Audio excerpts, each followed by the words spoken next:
Now, we have taken those decisions, like, for example, deferment of salary, first time, Right. while the airlines in the world and within India were taking action even 6-8 months ago.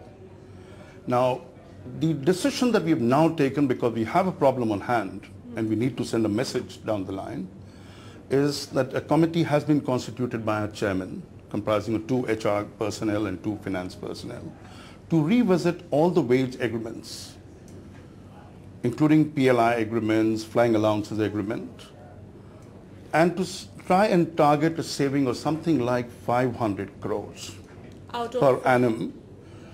Now, if we can achieve this, it will be a significant saving because of the expenditure that is within an airline's control. Right. Employee cost is the biggest factor.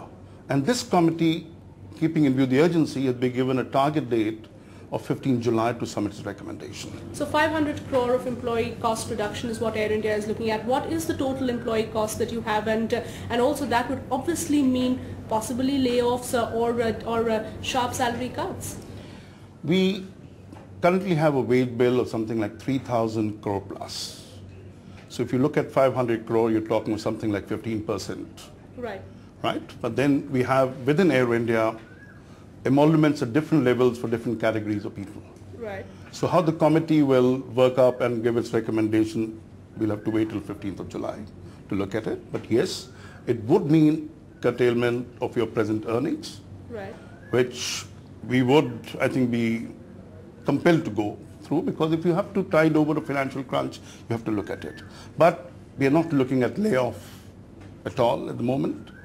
But much depends on how the crisis unfolds, because this crisis has been a prolonged one. And if it goes on for a little longer, we'll have to wait what other measures need to be taken. So you're not ruling out layoffs at this stage, but you would like to avoid it as far as possible? You see, if you really look at it for the last 12 months, when no decision was taken in which an employee was being affected, really gives out a clear message that it will be the last resort kind of a thing. Otherwise, one could have taken these kind of decisions even 6 months ago. But it's only when the crisis continued to be on a very prolonged basis, right, we were taking these loans to meet our working capital expenditure, and you can't go beyond a certain point, that you were compelled to take a decision of deferring payment of June salaries by 15 days. Now, which, viewed in the context of retrenchment or cut in emoluments, is the least painful.